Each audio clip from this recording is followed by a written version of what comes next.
Hello, folks. How are you today? Hope you're having a great and fantastic weekend. Welcome to another edition of Just Banter.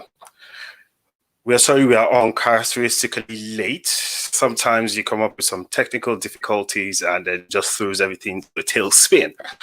But it's resolved now, hopefully, and we won't have any hitches throughout the show. We'll see how that goes. It happens here too. Sometimes, you get to have internet or technical difficulties of different sorts coming up. I hope your weekend has been fantastic so far. We have had an interesting weekend. We've been watching events as they unfold, especially coming out of Southern Kaduna. Now, I have a very strong affiliation to Kaduna State. I was in FGC Kaduna, and I was also in ABU Zaria. And I spent quite a lot of my time in Kaduna, beautiful town. Everything, well laid out, especially in the city, in the capital city, Kaduna, although in Zaria as well. Zaria too is very well laid out. The two places that I truly know, even though I have been to the southern parts of Kaduna once or twice.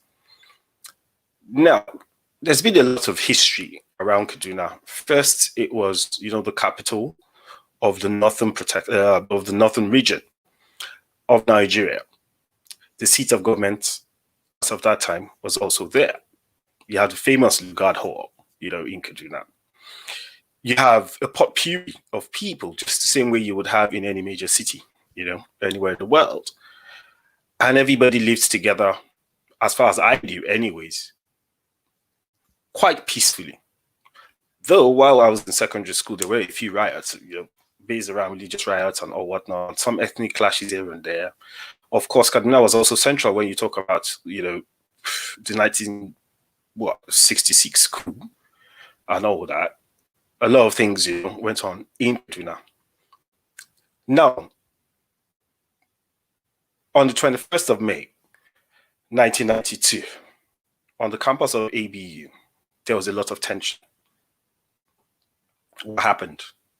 News had filtered in that there had been another crisis in the Zangon Kataf local government of Southern Kaduna. This crisis started the previous day. 33 people died the first day. And then it rose to over 1,000 in just a matter of hours by the next day. 28 years later, we're still dealing with the same issues. It's still the same thing that's happening. It's still the same thing that people are talking about. People are still being killed. Now we're not sure exactly what has been happening. Everybody keeps pointing, to each other and saying it's either for religious reasons or for ethnic reasons, farmers versus, versus headers. There's always something. There's never been any true clarity. Nobody truly understands what has been going on in Southern Kaduna. Tonight, we are lucky to have a guest on the show who happens to at least be in a position to tell us a couple of things that we ordinarily wouldn't know. He's a former senior special assistant to the then late Governor Yakawa of Kaduna State. He's a community leader in Southern Kaduna.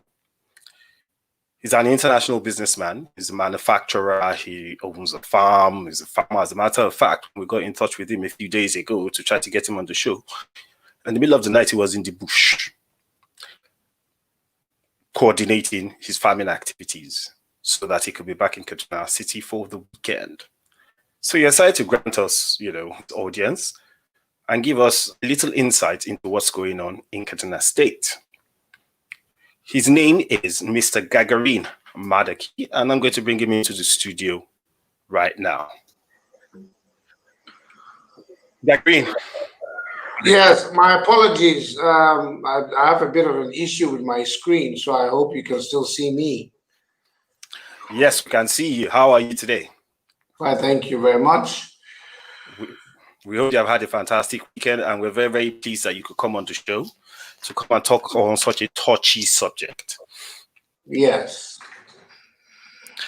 So, like I was just in the audience, a few days ago when we called you, reached out to you to try to get you on the show, you were actually in the bush in Southern Kaduna. Yes. First things first, how do you manage to run your business effectively through Southern Kaduna?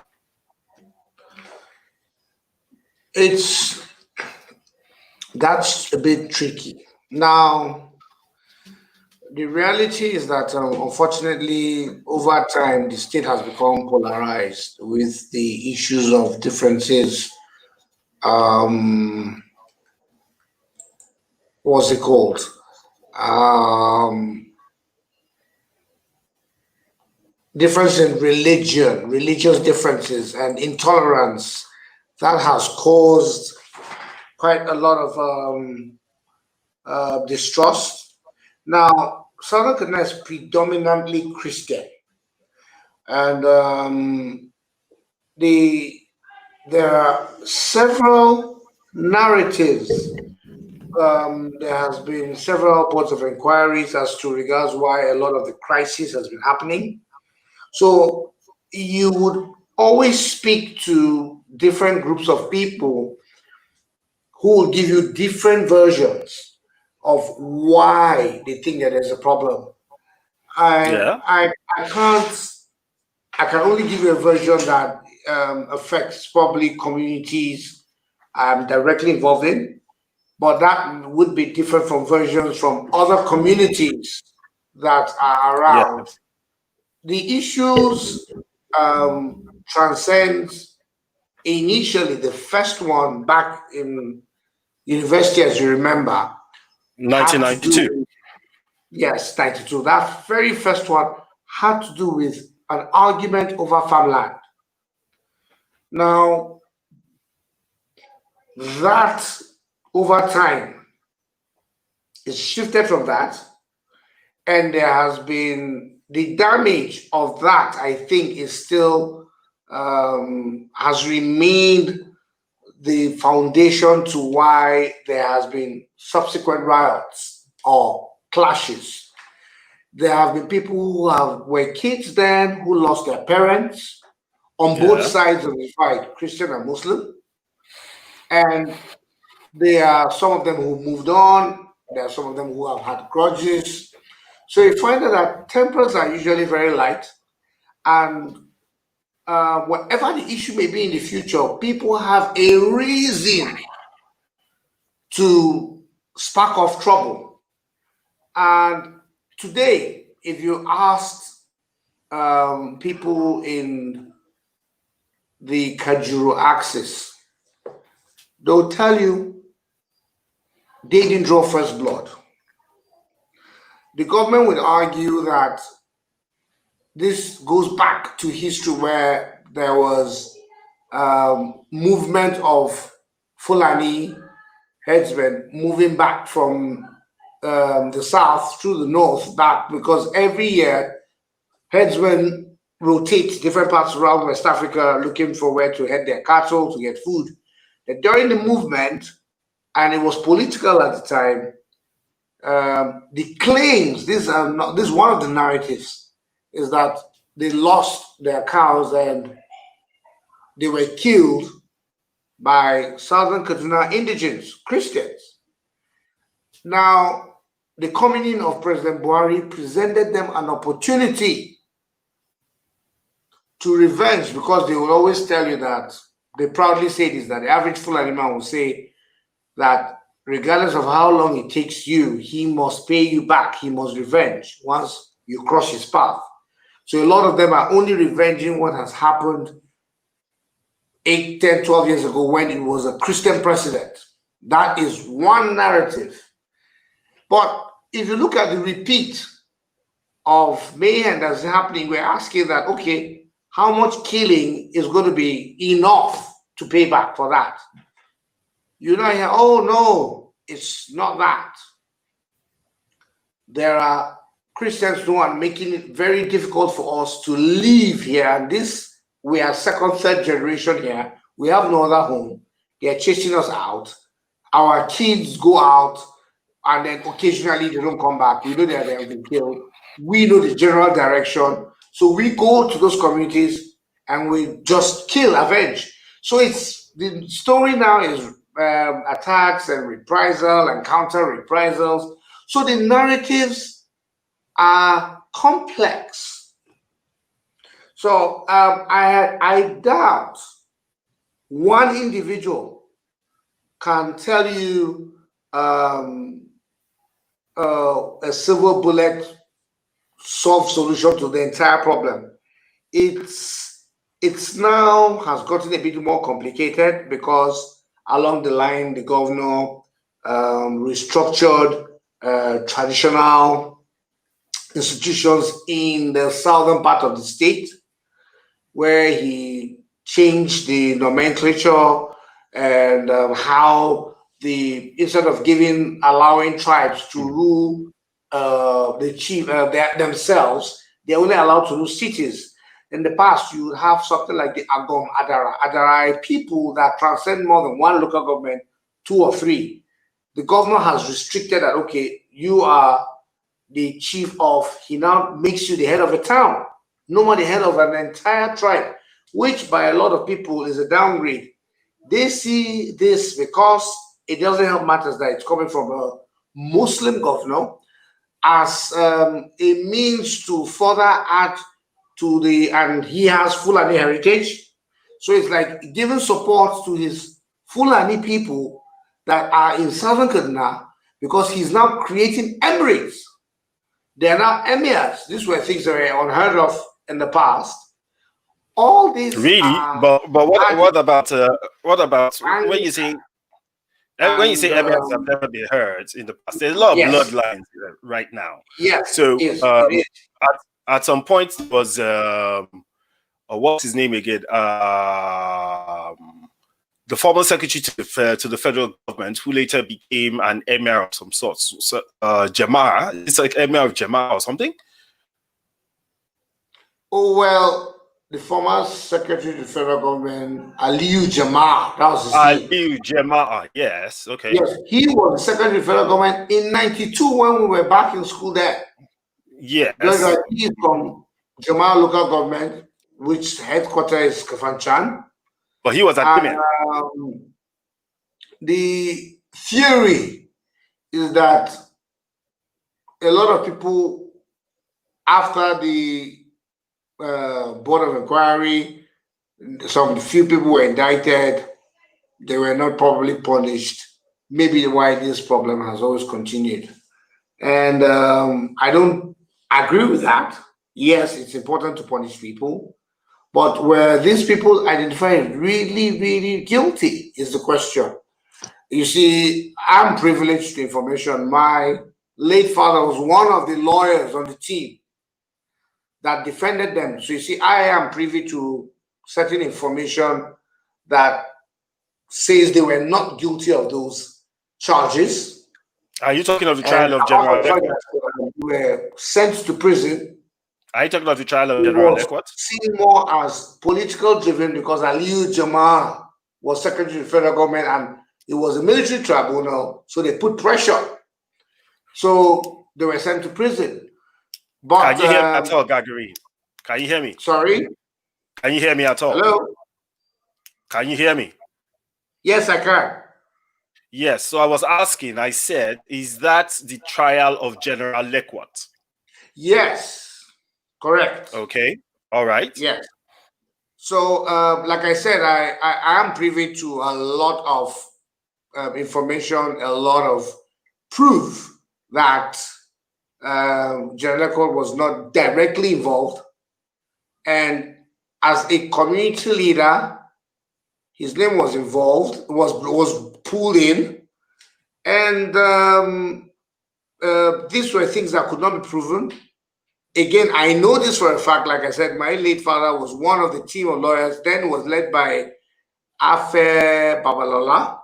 Chief Afe Babalola, yes, lawyer, and my late father's chambers were where all the documentation and the meetings where the team of lawyers met. So I personally have that some information, privileged information to say the defense had enough to prove he wasn't involved as portrayed, but Aliyu Jamar's influence.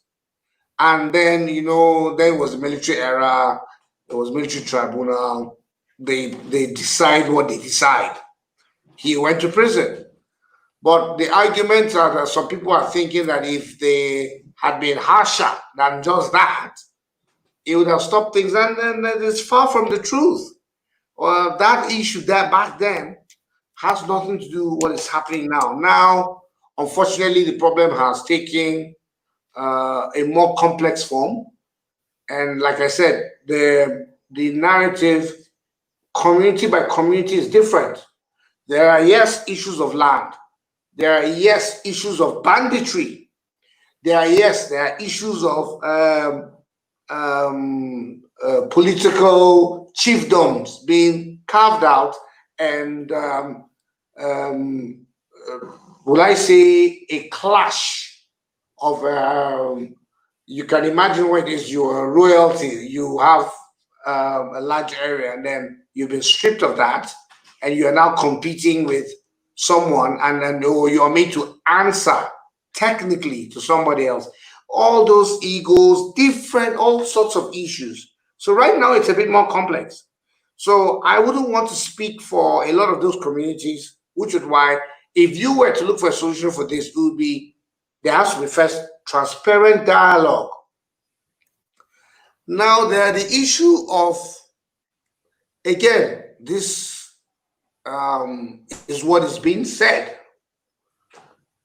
Whenever there are attacks on communities, the security response team that have been set aside there, even though people will tell you they inform them well in advance, they do not respond early enough. They come long after the bandits have left, which gives the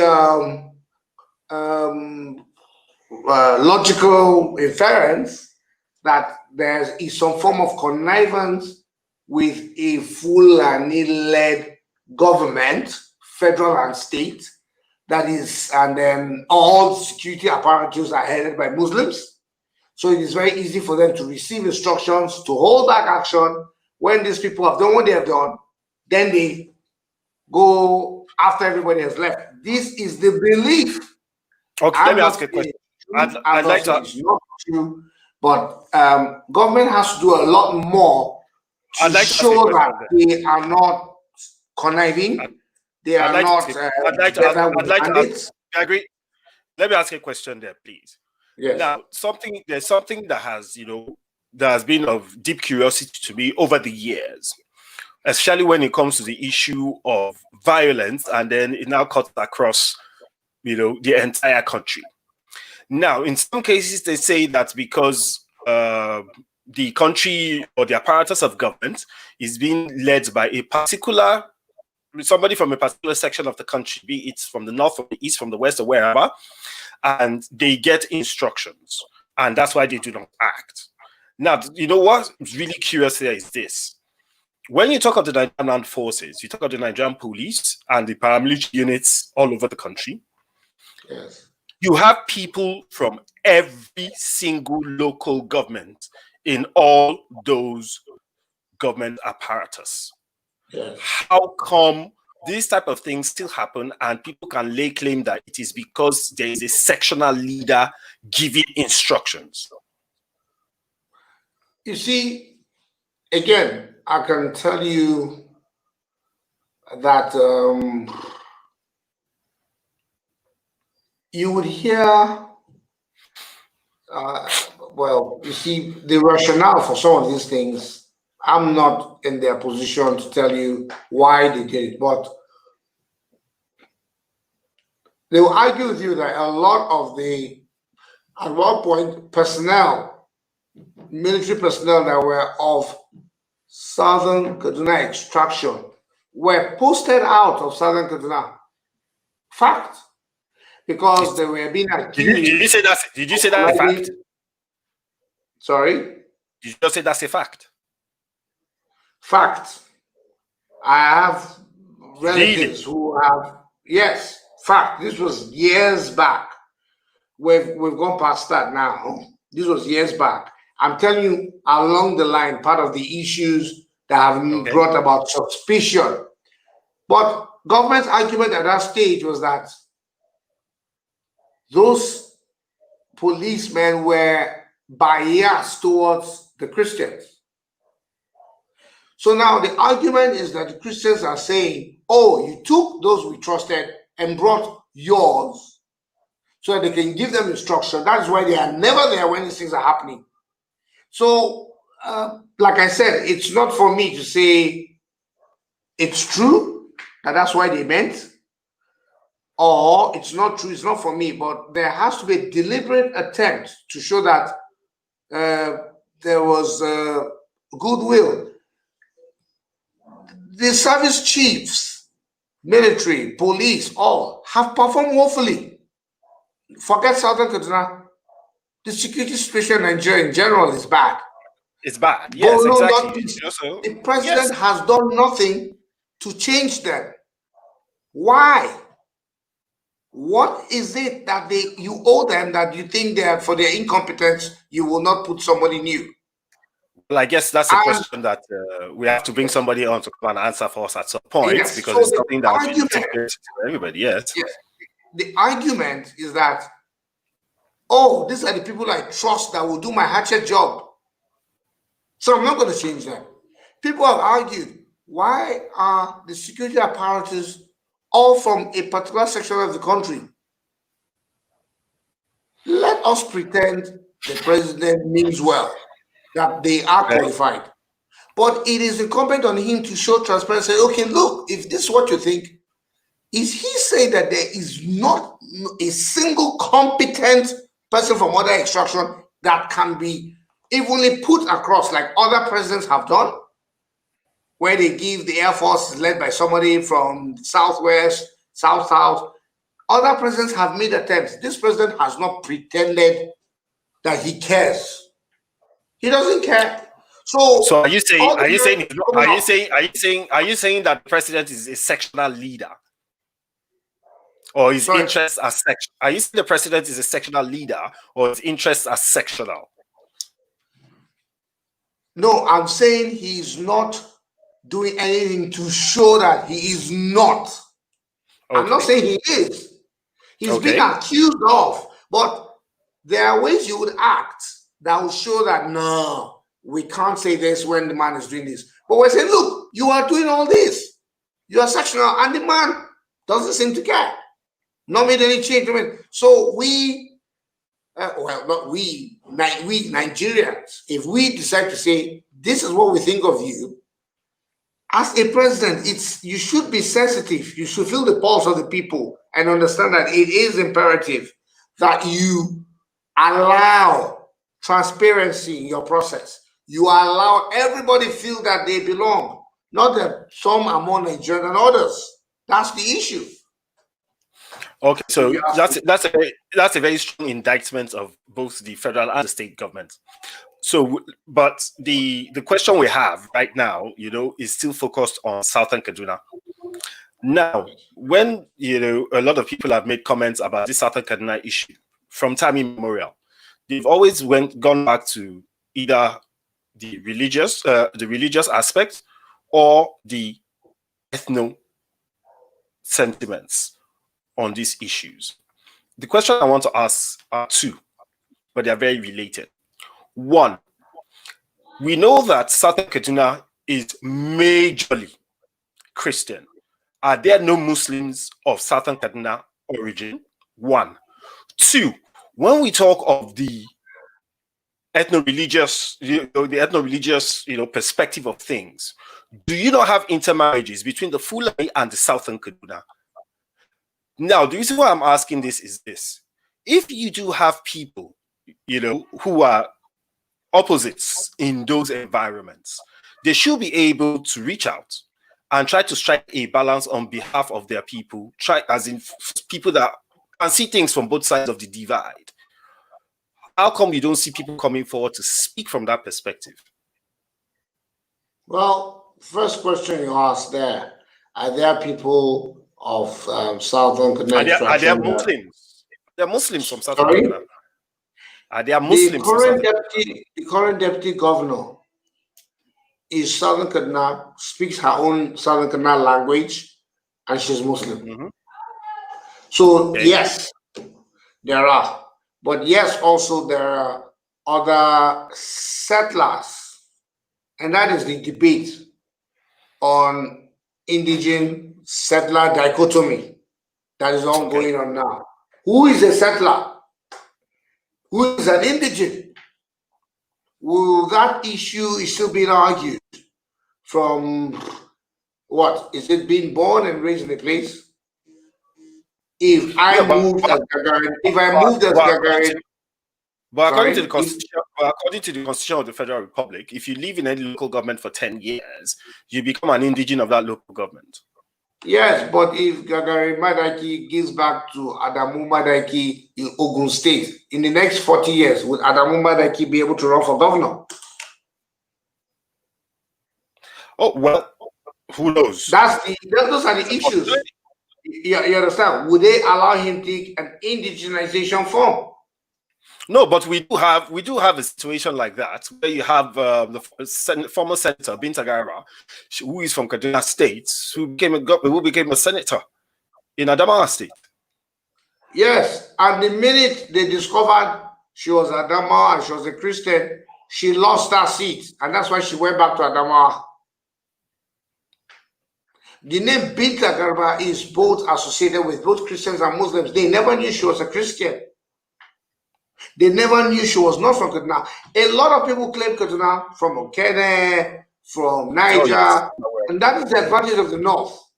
A lot of people, a typical person, Hausa origin, because they exist in Niger, Nasarawa, Zamfara, Jigawa, Kano, by second, third generation, since they all speak one language.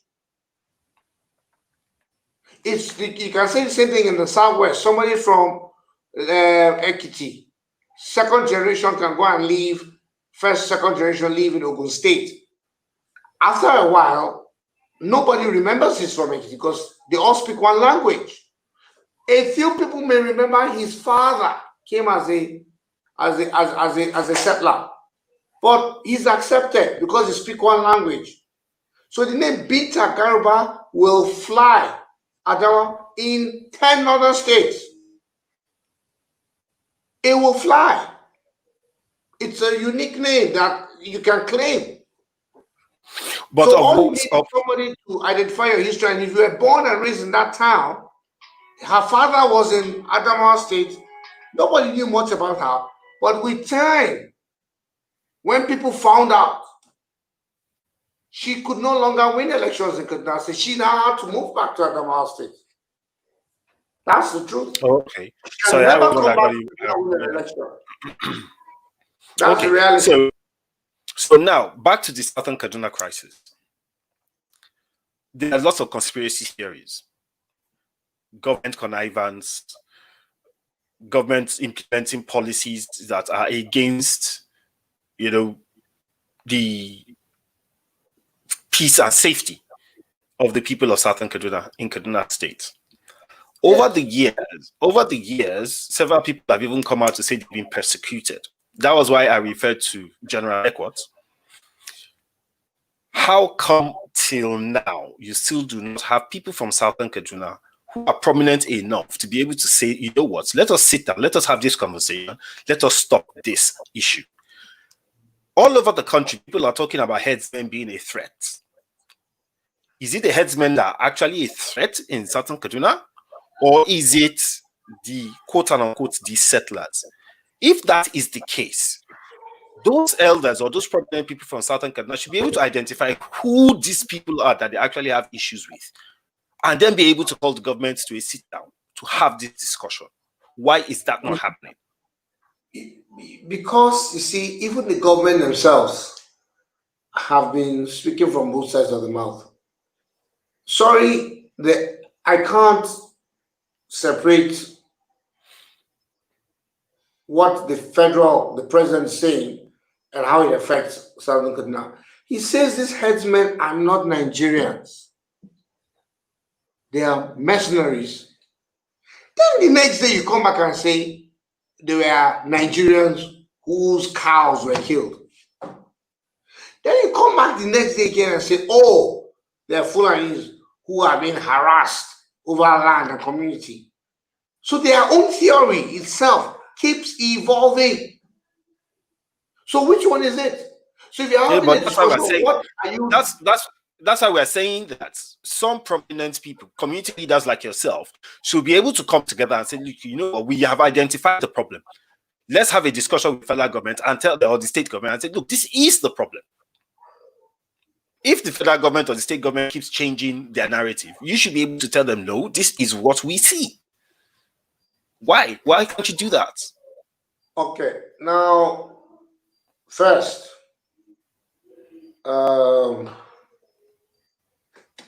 my personal opinion, at the state level, this discussion, there has been several attempts by the current governor, and I must commend him for that.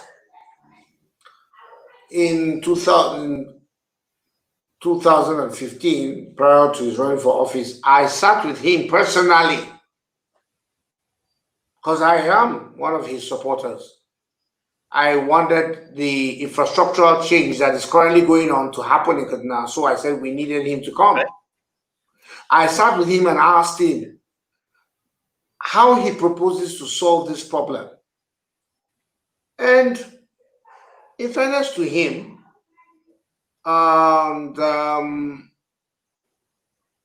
he set up a committee led by a Southern Kaduna man, General Agway. Okay. Unfortunately, I can't comment on the outcome of that recommendation that came out from that committee because I didn't read it. I can only things I read in the papers or in the social media. I didn't read it personally, so I would not want to comment. He has not. The governor hasn't released the reconciliation report so far. As far as we know, as of this evening, yes. Good. Now, lately, he has tried to put together all the reports that have put on this one, I think, in the last 2 to 3 weeks. Set up a committee to present a white paper. His theory is that maybe because there were no white papers from recommendation as far back as in the 90s, and about 2 sets or 3 sets of committees set up, 2 were prominent Southern Kaduna people, 1 not. So maybe if there was a white paper on a lot of these recommendations there, it may make a difference. That is the governor's attempt. So in fairness to him, within his own, I think, capacity, this is the best he can do, and see if it works. But now there's a small flaw in what he's doing. I would say I fully hold him responsible for that. And Southern Kaduna people have the channel, they form the union, Sokapo. Sokapo speaks the mind of Southern Kaduna people. That's the Southern Kaduna People's Union? Yes. Now, there's never really been a sit down. They have, because they understand the narrative from various communities, because Sokapo is a representation of all of Southern Kaduna. They have more information about narratives of all the other communities about what the reasons for the various clashes are. There has never been a sit down, not even once, for as far as I am aware of, since the governor took over 2015 and even when he came back. And part of it is, and I don't know, and maybe when I sit with him again, I would ask him personally, but he has refused to sit with them because he believes of the belief with information reaching to him that they are part of the problem, that amongst them are conflict entrepreneurs, amongst them are people who are fueling the crisis. Okay. But this is true or not, I don't know. He's the governor. I don't know what information he has. So it would be most unfair of me to say, no, it's all a load of crap. He doesn't like them. They are Christians. I won't say that. So that's why I said, when I sit with him, I will ask him, what is the documented proof that you have that they are responsible for this problem? That is why you will not speak with them. But in my personal opinion, the current president of Sokapo and I know personally. We're from the same tribe, speak the same language. We know each other very well. I think he's an honorable man. When he became president, the first thing I did was that I called the special advisor to the governor on political affairs and said, look, this man is a gentleman. The one before him was gentle, but maybe they started off on the wrong footing with the governor. But this one, I know better.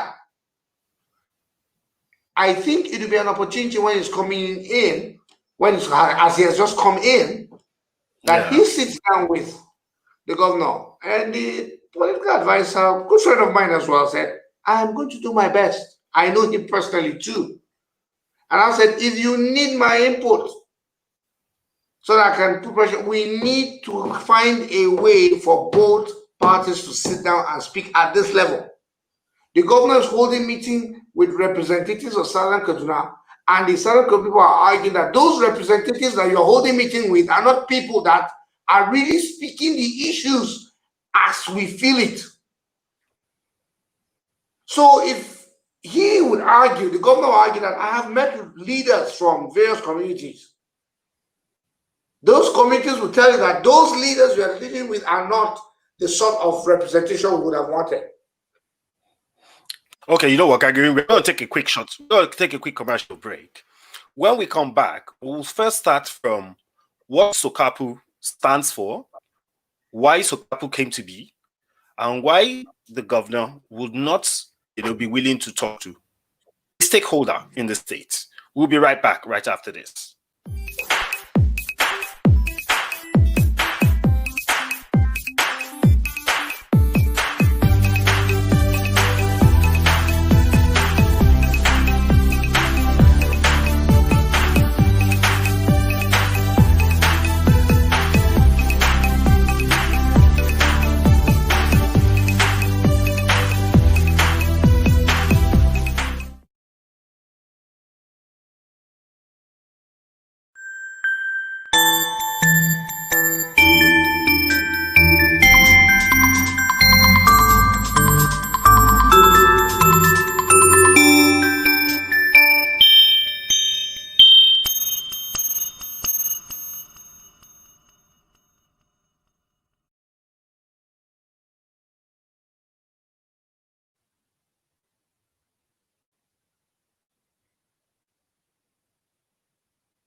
Hello, folks. Sorry about that. Had to take a quick break. And we are back talking about Southern Kaduna. Now, 3 years ago, a good friend of mine here in Ireland, decided to hold an event. And that event was centered around this same issue.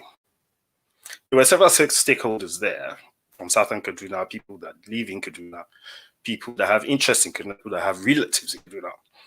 And they all said quite a few things from their own perspectives in relation to what's happening in Kaduna. For a matter that's been going on since 1992, at earliest, we are still here. Let's bring back Gagari Madaki and let's continue from where we stopped, which was on the matter of Sokapu. Hi, Gagarin. Hiya. Yes, so Gagarin, what does Sokapu stand for, and why did Sokapu come into being? And why did Sokapu do what? How did Sokapu come into being? Well, what led to the creation of Sokapu? Well, as first you have to look at it and realize that Southern Kaduna has, I think, as at last count, about more than close to 30 tribes. I think about that. I'm not very sure. Minority tribes. You understand? 30. So, and as a result of that, it's there was a need, fact that we needed, were predominant because they were predominantly Christian. They felt that there was a need to how do I say this? Have a platform for which they can, request for developments from the state. Now, politically, Southern Kaduna felt disenfranchised. They have the only time they produced a governor was when I got the opportunity to be in government, was when the then governor Namadi Sambu was upgraded and made vice president after the passing away of Yaradua. Okay. It has been a problem getting a Southern Kaduna man accepted Christian to become governor. Issues like that, politics like that, and in sharing of resources of the state, there's always been the argument that not enough projects. The argument is that everything is in Zaria. The only state university, the only federal university is in Zaria. The only state polytechnic is in Zaria. The only institute of aviation is in Zaria. Military base, Zaria. Military school, Zaria. You College of Education, Zaria. Federal College of Education, Zaria. You look at the National Institute of Transportation Technology, Zaria. So Southern Kaduna has one, School of Nursing. 2, College of Education. Then Yakowa was able to pressure and open a campus. And it came with a lot of aggression from the northern part of the state. Oh, wow. Yes. So you are looking at 12, 13, 14, 15, 16, 17 institutions, 18 institutions as to 2 or 3. You are looking at fewer numbers getting high-end, what is called high-end, top government positions from the south as to the north.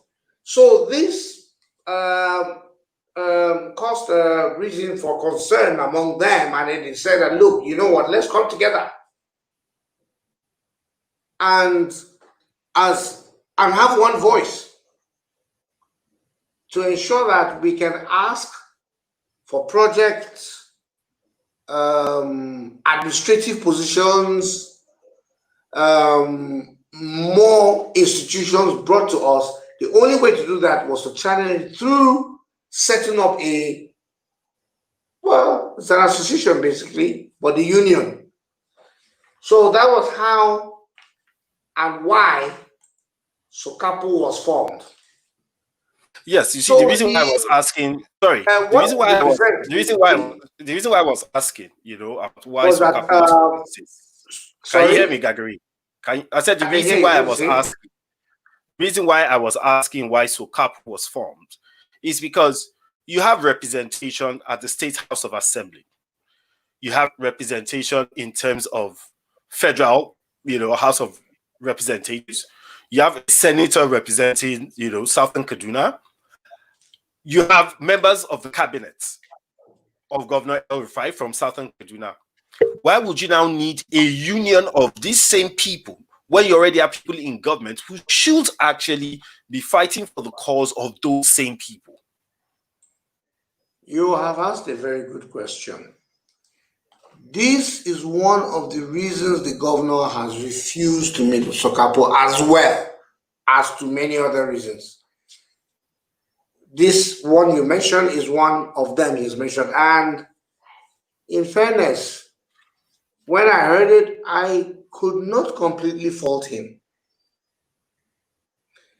And in a gathering, I said so, and people wanted to eat my head. No, it's true. And They're elected representatives of the people from there. Sorry? But they are elected representatives of the people from there. They That's elected what them I'm to saying. speak. You see, I agree with you. And when he put up this argument, you understand. Now, I have to be very careful how I say this.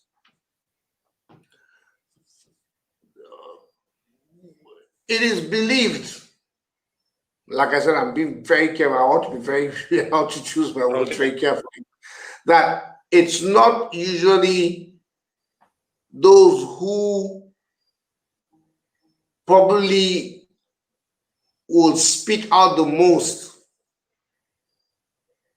that get to represent the people. There's a lot of permutations, calculations, sentiments that bring about people who are eventually represent, House of Reps. It's not usually the best or the ones that the people love the most. It's a different ball game. Now, you are correct. Why are they not speaking? And I've asked the same question.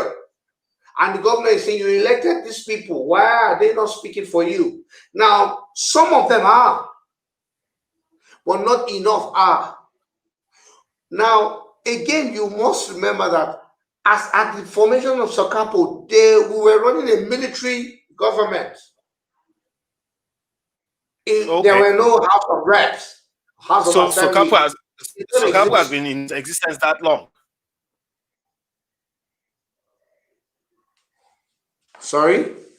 I said Sokapo has been in existence for that long. Oh, yes. Very long. Okay. So it was created at that time as a necessity and has somewhat remained the most trusted medium to reach Southern Kaduna people past their grievances. In the past,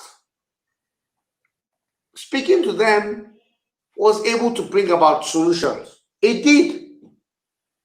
But Madam Erufai's own style is that, no, I don't know what, like I said, I don't know what information he has and why he thinks he would rather speak to which, off the top of your head, makes sense. These are people you voted as your representatives. Why am I not speaking to them? Off the top of your head, it makes sense. But why he would not even give it a consideration for now to equally entertain Sokapo, these are things I don't know his reasons. Like I said, when I see him, I will ask him. So I'm not able to tell you I wouldn't use all the theories that people have said and what the media is saying. I would not. I would rather I ask him to his face so that if I'm speaking to you, I'll be quoting him verbatim. Yeah. So for that reason, I don't know his reasons.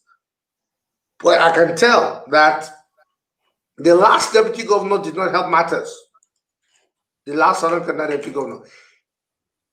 In my personal opinion, and I may be wrong, he equally had clashes with Southern Kaduna. And I think that's whatever wrong opinion Madam Nasir Rifai had about them, he did not help improve the relationship because he already had a clash with them. Even though, ironically, the former deputy governor designed the logo for Sokapo. He designed it, the architect. He designed it. So you would say that he was deeply involved in the formation of Sokapo. But we know that he fell out with them.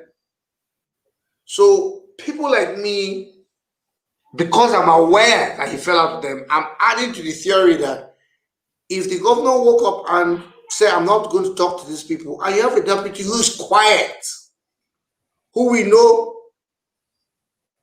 also has a problem with the same people he doesn't want to speak to, then it's not so far-fetched if we think that he did nothing to improve. I don't know on record how many times he organized a meeting between the governor and Sokapo, or attempts he made. I don't have records, so I don't think it helped matters. And the current deputy governor is from Southern Kaduna extraction, but the governor picked her more on competence than political. Okay. So she's more of a professional than a politician. So I would excuse her from a lot of this sort of talk, because a lot of her life has been lived outside Kaduna, not actively involved in the politics. And she may only have opinions, but cannot tell you that she understands the deep-rooted problems of the communities. So the issue of the House of why our reps are not active, you're right. We should look at that. One of our viewers, if you can see your screen, one of our viewers, his name is Patrick Umana, he says complications are visible in South Kaduna and such a sad event. Kaduna has always had Christians and Muslims with challenges to show, but the killings today is condemned. Conspiracy theories only escalate the situation further. A reconciliation committee is needed going forward. Yes. Now, attempts have been made in the past.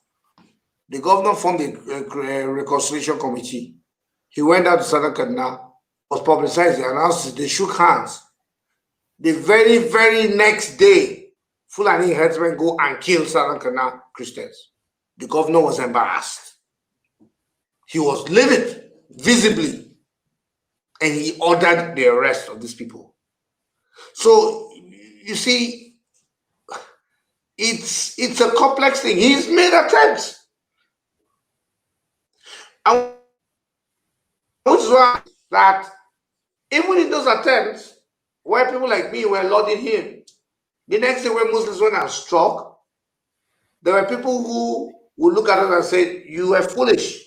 He deceived you and prepared you because he knew his people were coming to strike. And I said, that's really, that's, I don't accept that theory. But what do I know? I'm seen as a friend of the governor. So a lot of things I say doesn't matter. So the theories are very, very strong of this government connivance. You know the truth. It's ugly. It's ugly. If there is connivance, maybe at some level. But I don't believe the governor sits down in government house, sits and plans a strategy tonight, pass word around, go and kill X in these people. I don't believe the governor is doing that. Now, it's very possible that in the security formation, there are sympathizers of headsmen, that they're tribesmen, who may or may not have been affected one way or the other in the past and are using these to evil cause. That is a possibility. You heard about how, if I may digress a bit, and say Jonathan Goodluck said there are people in my government that are sympathizers of Boko Haram. Yeah. And it's not uncommon that if you are talking connivance at that level, I can agree.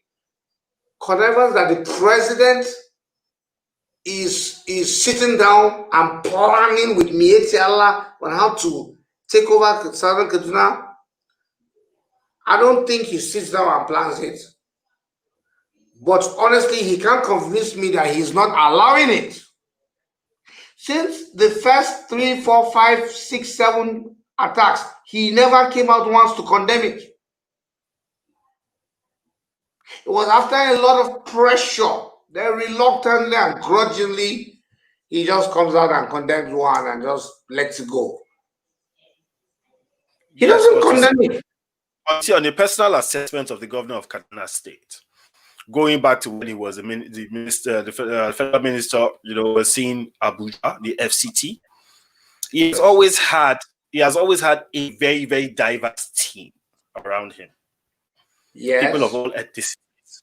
Yes. People that I am personally aware of, people that I personally know, that is, true, that are not of any Northern or Fulani extraction, and they played key roles in his administration as a minister.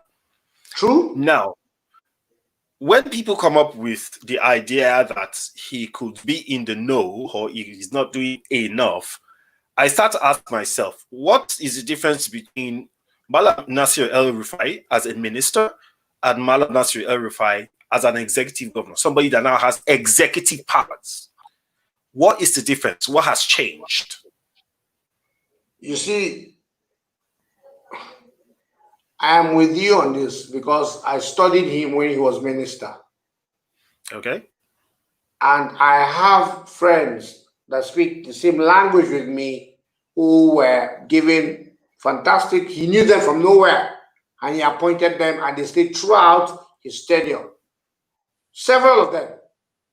His personal driver till today is my tribesman.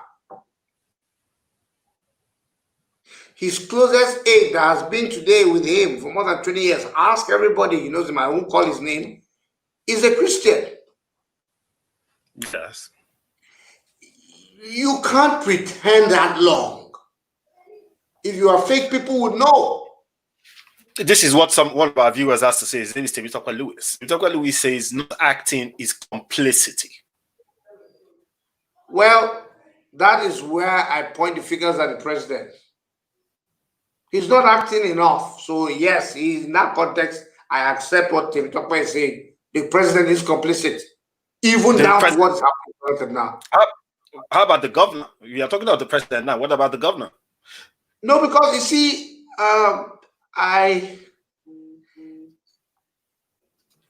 this is what another viewer, Richard Okojevo, is saying. It is Governor Nasir El-Rufai of Kaduna State in 2016 defending why he paid foreign killer Fulani gunmen with the thousands that have been killed in the Southern Kaduna genocide. Now, I would not, go as far as using the word genocide, nor would I, make such a widespread accusation. But the truth is this. The governor was on television. He did say that they were willing to go as far as paying them to stop killing people, if that was going to stop the killing. In my own opinion, it is the same thing as aiding and abetting crime.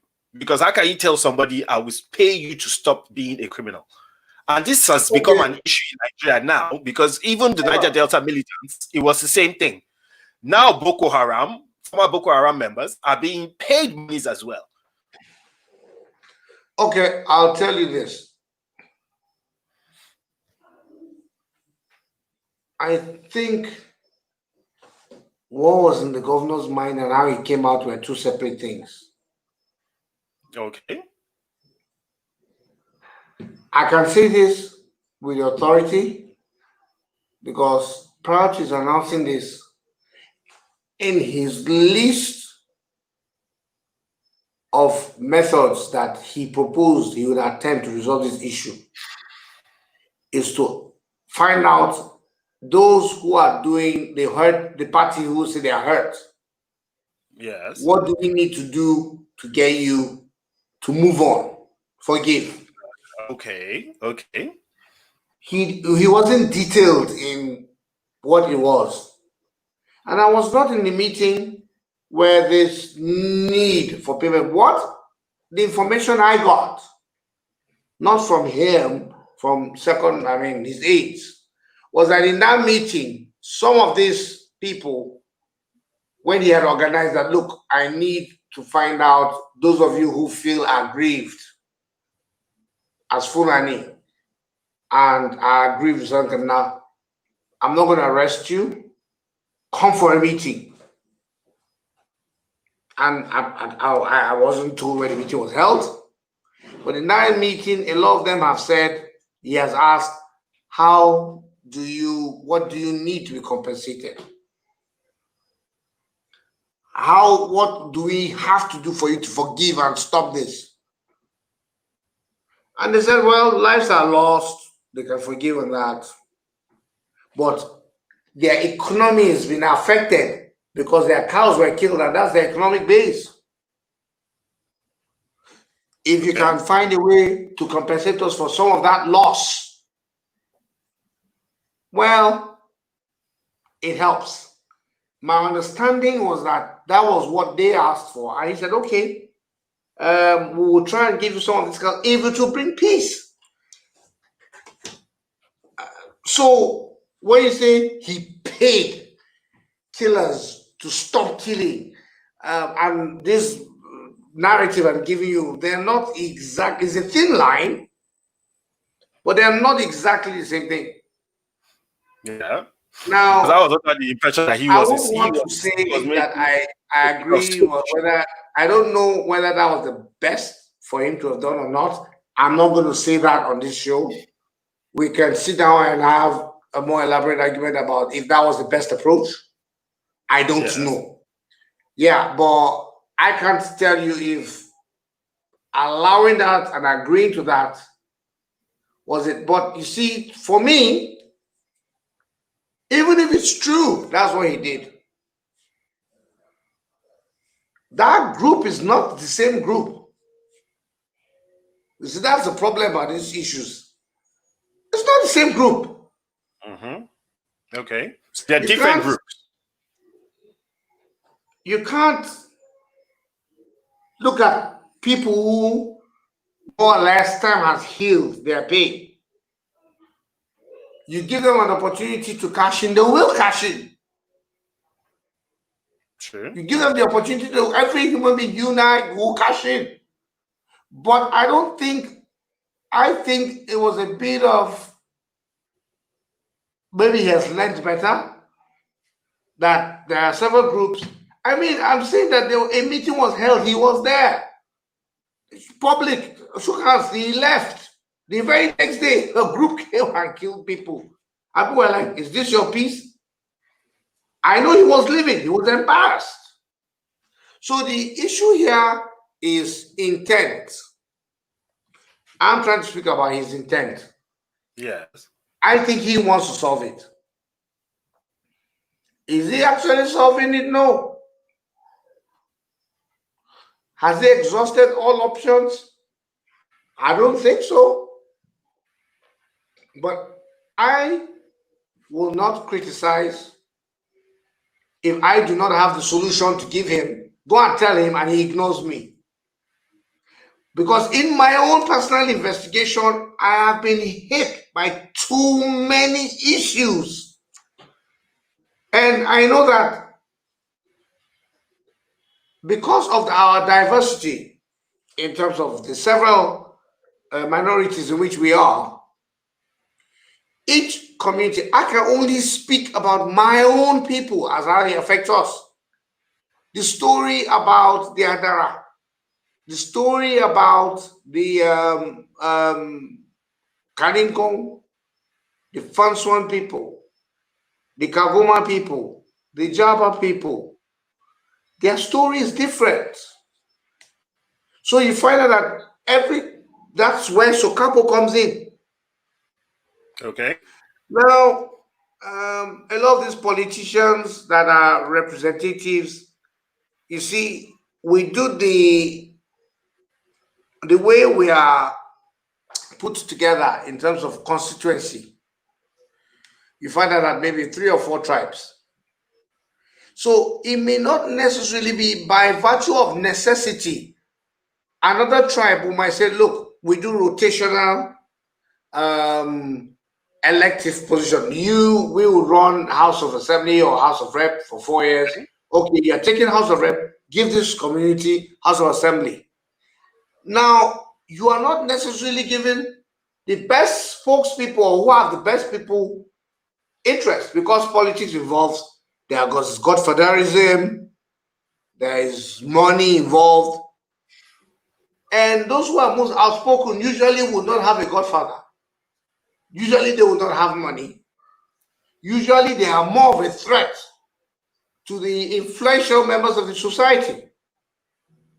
So you find out that they don't necessarily come out as representatives of the people. Sadly, I can tell you names of people who have fought.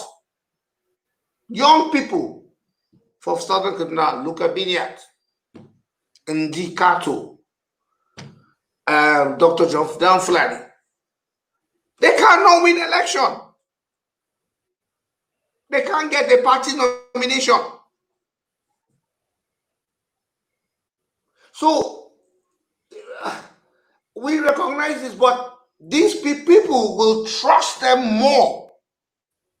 But these people cannot win. So people think the logic is that if you are loved so much by your people, why is it that you can't win a party nomination? Why can't you go to another party, pick the ticket,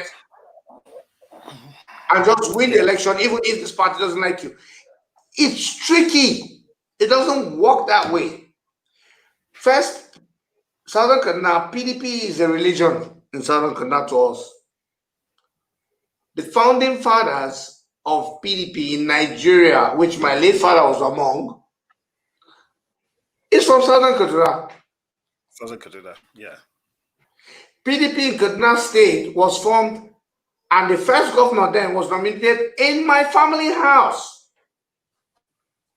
So it's when I went back to them, I said, look, I'm not doing PDP, I'm doing National Refine. It was, oh my goodness me. People were like, are you crazy? That's haram. What are you doing? Right now, if you are non-PDP in Southern Kaduna, you are the enemy of the people. So I have even withdrawn from partisanship. Whenever they ask me, I said, I'm no more partisan. I'm just going to look, I'm interested in good leadership. I'm no longer partisan. I will vote for PRP, SDP. I want good leadership. We've been deceived with partisanship. So these are part of the issues. So there's the political side. And you have an APC. And I'm sure if you were to look at the analysis of the results of how Malam Rufai did, it was a struggle for him to get any vote in Southern Kaduna. So the people themselves naturally, first there's distrust, second they don't like him because they believe he does not like them. Okay. And thirdly, they don't trust or like his party because they believe that party does not trust or like them or care for them. So these are other underlying issues that makes it a lot more uglier to resolve. That's just it. So, Gagarin, as usual, we overrun, our time, understandably today because we started a couple of minutes late. But several things have come to the fore, and the solution still lies in the same thing that a few people have come onto this show, and they have said the same thing. That solution lies in that one thing, and that one thing is this: the people who truly should be representatives of their people never get into elective office.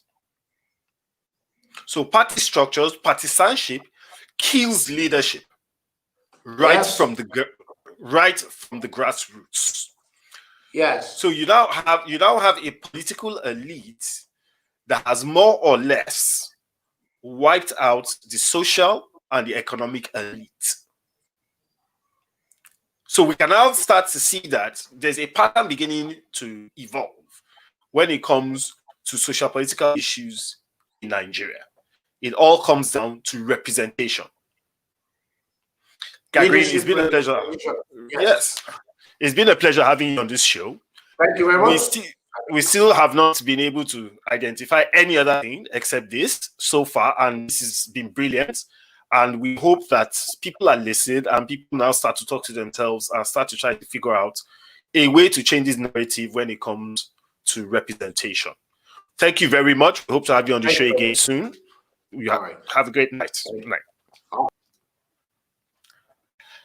Wow. So many problems, so many issues. You don't even know where to start. There's so many blurred lines. But I've heard him. And that's my personal opinion, what I see, but I'm sure you can also see it as well. Where the problem starts from is the quality of representation that the people have at different levels of the political strata, both from the local government to the state to the federal. The people don't seem to be getting the type of representation that they deserve, hence things truly not working. Nobody's able to strike a balance because there's no trust. So even if a president or a governor means well, how do you resolve such touchy issues like the killings in Southern Kaduna when you cannot even be able to talk to representatives that the people trust themselves? We hope at some point things will begin to pick up, things will begin to change, people will be able to have a say in who represents them at different levels of governance. For us here at Fromaradio, it's always a sad day every day that we hear that anybody dies in Nigeria, and it is not a natural death. Much more so when it is a case of banditry, when it is a case of armed robbery, when it is a case of road accidents. These are a lot of things that could easily be avoided. Not that they don't happen in other crimes, they do. But in Nigeria, it seems a bit overwhelming, the type of news that you hear. It just seems as if when there's no news out of Nigeria, that is good news. Whereas that should not be the situation. There should be quite a lot of good news coming out of Nigeria. We will still be taking your comments, over the next couple of days, and we'll still be responding to them as much as possible. We hope that this issue in Southern Kaduna can be reined in so that we don't have to come back to this topic of what's going on in Southern Kaduna, except if we are asking that what's going on in Southern Kaduna in terms of the economic development that is taking place in Southern Kaduna.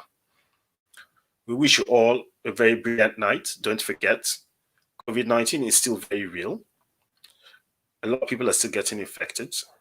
You still need to keep a social distance, 2 meters, that's the recommended distance. Wash your hands, wear a face mask every time you go out. The more people that wear masks, the less, chances of infection. Also, remember that our campaign is still on, and that campaign is the campaign of Say No to Rape. The hashtags are there. Anytime you remember, just try and say something so that people will know that you are still, campaigning against such a malady that is destroying our country, destroying our nation, destroying our people, even though it is not racialized, it's across the world. But we need to start talking to ourselves and saying, you know what? We need to look after our women more, because without women who are in good physical and mental shape, you do not have a country. Because you educate a woman, you educate a nation. Have a great night, everybody. See you on Thursday when we have our next guest. And it's going to be another heated, lovely, lovely conversation. See you then, and have a fantastic evening. Good night.